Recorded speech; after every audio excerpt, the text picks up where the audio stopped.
I'm Rachel, 35, project manager by trade, peacemaker by instinct. Some betrayals don't arrive with slammed doors or screaming matches. They arrive smiling with a glass of wine in hand, promising they just want to be family. We grew up in a small town where everyone knows your dog's name and family means everything. Our parents worked hard, didn't have much, but made sure we had what counted. Sunday dinners were sacred, disagreements ended with apologies, even if they were stiff. My brother Luke is 3 years younger. He was the kid who trailed me everywhere during thunderstorms. As adults, he's the easygoing one. Funny, a little shy, big-hearted. He trusts people. He trusted me most of all. When he introduced us to Nicole, I was ready to love her. She was charming in that polished, careful way that seems harmless at first. Pretty, practiced. She worked in corporate communications and always had the right words. She laughed at our dad's terrible jokes, offered to help my mom clear the table.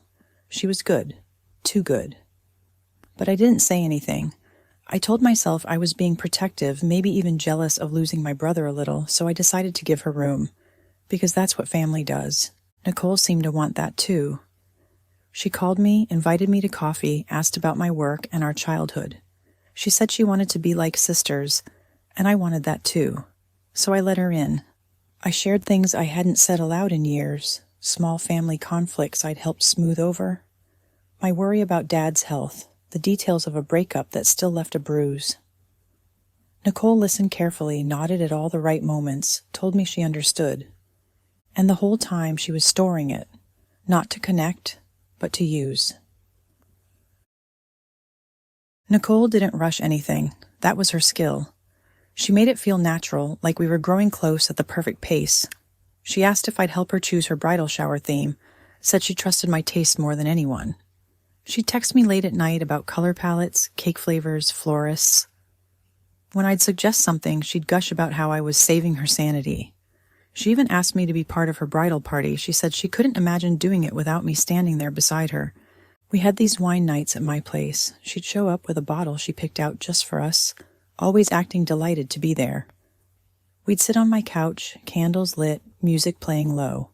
She'd lean in close, conspiratorial, and tell me about her own family drama, her mother's impossible expectations, her sister's jealousy. She made me feel safe sharing in return. So I did. I told her about my dad's heart scare the year before, the fight he and Mom had about selling the house, how I'd stepped in to calm it down. I told her about Luke's old drinking phase that scared me until he turned it around. I told her about my last boyfriend who cheated, how that breakup had gutted me, how I still felt stupid for trusting someone so thoroughly. Nicole always reacted perfectly. She'd grip my hand, nod, say things like, "You're so strong," or "I would have fallen apart if I went through that." She told me she was grateful I trusted her, that she wanted to be the sister she'd never had. It worked. I lowered every guard I had. She made me believe she wasn't marrying into our family. She was joining it wholeheartedly. I felt relief, even gratitude. I thought, finally, Luke has someone who wants to belong, someone who wants us. She started calling my mom just to check in about shower planning, sending her flowers on her birthday. Dad adored her. Luke worshipped her. Everyone thought I was lucky to have such a good friend built into my future family. I thought so too. Looking back, I can see every moment when I should have wondered why she wanted to know so much about our private business. But at the time, it just felt like connection. Trust. The foundation for a shared future. I remember one night in particular, after our third glass of wine, when she clinked her glass against mine and said, "We're going to be the best sisters anyone's ever seen." I smiled and believed her. Because that's what family does. It started subtly, a weird look from Mom during dinner. Luke getting quiet when I asked about wedding plans. My dad, normally the peacekeeper, acting strangely stiff when I mentioned Nicole. At first I thought I was imagining it. Maybe they were stressed about money or the logistics of the big day. But then it got worse. Mom stopped looping me into the group text about the bridal shower. When I asked if I'd missed something, she just said, "Nicole thought it might be simpler to handle directly." Luke didn't back me up. He just changed the subject. Then there were the whispers, my aunt telling me she hoped I'd try to be kinder. A cousin messaging me late one night asking why I was so set on ruining the engagement. I sat on my bed staring at the message, hands shaking. I tried asking Luke. I called him after work. He sounded tired, guarded. When I asked what was going on, he sighed. "Rachel, can you just not make this harder? Nicole's been really upset." I blinked. About what?" He paused. "She told us you've been really negative, that you're trying to make Mom hate her, that you don't want us to be happy." I felt cold all over. I asked him if he believed that. He didn't answer. That night, I barely slept. I kept scrolling through my old messages with Nicole, the memes we shared, the photos from our wine nights, the way she'd called me her sister. A week later, Mom called. She sounded strained. She said she didn't want to fight, but wished I'd stop digging up old wounds. That she knew I meant well, but I was upsetting everyone. I asked what she meant. She hesitated. Then she said quietly that Nicole told her I'd warned Luke not to trust her with money because of her family drama. That I'd said Mom and Dad's marriage was falling apart. That I'd called Luke an alcoholic. I sat there listening, my stomach twisting. I had told Nicole about Dad's health scare, about that one bad fight between them. I had told her about Luke's rough patch, not to gossip, to trust her, because she'd asked. She'd twisted every word. She hadn't invented it out of thin air. She'd weaponized my own voice. I tried to explain. Mom didn't want to hear it. She just said softly, "I wish you'd try to be happy for your brother." After that, I stopped trying to explain. Nicole, meanwhile, acted untouched. She still messaged me about dress fittings.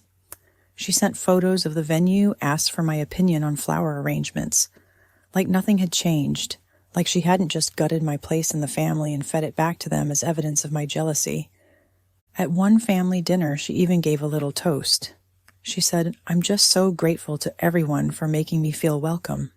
Even Rachel, who's always so honest." She smiled right at me. My parents chuckled, thinking it was a joke. Luke didn't laugh. He just looked at his plate. I realized she was winning. They thought I was the problem, the difficult one, the one who couldn't let her brother go. I went home that night and locked the door and sat in the dark for hours. My phone lit up with her texts about the bachelorette party planning. She was so sure I wouldn't fight back. She thought I'd be too embarrassed, too mature to cause a scene, and she was almost right. But I'm not the kind of person who explodes. I'm the kind who takes notes, who saves receipts, who waits for the right moment, because if Nicole wanted to play this game, I was going to make sure she couldn't lie her way out when the time came. I didn't confront her right away. That's not my style. Instead, I watched. I listened. At family events, I kept my voice even while she draped herself over Luke's arm and flashed me these tiny, knowing smiles. She'd slip in little digs, always coated in sugar. "I just hope Rachel's okay with this plan," she'd say about the seating chart, glancing at Mom like she was worried about my mental state. "Rachel's always so particular about these things." Everyone would laugh, a little uncomfortably, but they'd laugh. I stopped answering her texts. She noticed. She asked Luke why I was being cold. He'd call me, sounding miserable, telling me to please not ruin this for him, that she was stressed enough already. I wanted to scream at him to open his eyes. Instead, I just sat there, clutching the phone, listening to my brother beg me to be nice to the woman who was poisoning them against me. Mom invited me to a cake tasting Nicole had picked. When I showed up, Nicole greeted me with open arms. "You came." She hugged me too tightly, whispered, "Let's not make this awkward." I pulled back and just smiled. I watched her feed Mom-curated stories about her childhood struggles, how she wanted this wedding to be the family she never had. Mom wiped a tear and squeezed her hand. That night, I sat in my apartment staring at the ceiling, realizing they all saw her as this wounded little bird I was trying to bully. The worst part, She'd used the truth. She hadn't invented lies. She'd taken what I'd given her and twisted it just enough to sound like malice. My own words had become her shield. Luke wouldn't even look me in the eye when I tried to talk to him alone. "She's trying so hard," he said. "I don't know why you can't see that." He sounded exhausted, beaten, like he was pleading with me to just let her win. I realized then that was what she wanted, for me to surrender, to let her become the good daughter, the sister everyone adored. I remember the exact moment I decided I wasn't going to let her have it. It wasn't dramatic. It was after a family meeting where she presented her final wedding timeline. She asked me for my approval, her voice sweet. I caught Luke watching me, anxious, waiting for me to object so he could blame me for the tension. I smiled, said it was perfect. But inside, I made a decision. If she wanted to use my words against me, I'd use hers. From then on, I stopped fighting in the open. I started collecting.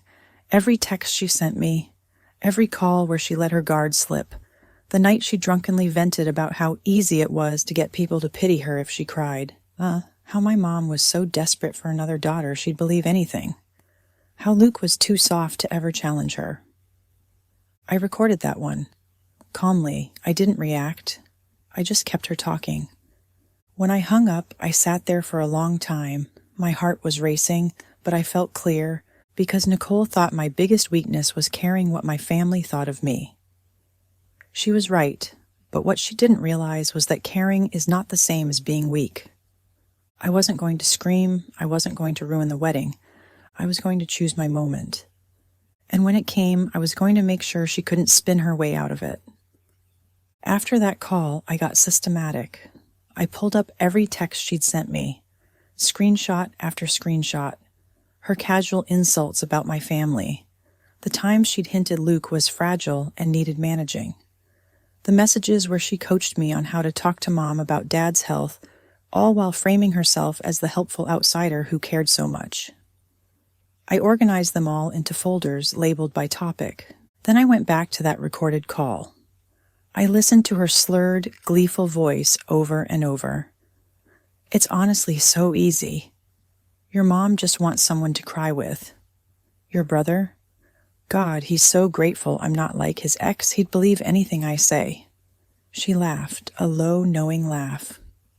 "By next year, I'll be the only sister in this family." I made sure that audio was backed up twice. I didn't share any of it right away. That was the point. I wanted her to feel safe, to keep talking. At family events, I smiled. I praised her dress choices, her floral arrangements. She ate it up, her guard dropping lower every time she caught me playing along. Luke relaxed too. He told Mom he was glad I was finally trying. She texted me constantly in those weeks before the rehearsal dinner. Updates about table settings. Requests for family photos she wanted to include in a slideshow. Always that syrupy tone. "We're finally making this work. I'm so glad you're over it." Over it. Meanwhile, I did my research. I asked Luke if I could help with the rehearsal dinner planning. He was relieved, grateful even. I chose the restaurant. I picked the seating plan. I made sure the Bluetooth speaker was one I controlled. I rehearsed what I'd say in my head dozens of times. I didn't want to be emotional, no shaking voice, no angry rant, just calm, clinical, precise. Because she had taught me something important.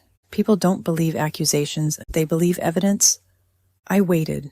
I kept collecting her smiling messages, her fawning public posts about my future sister, all while knowing what sat in my phone's storage.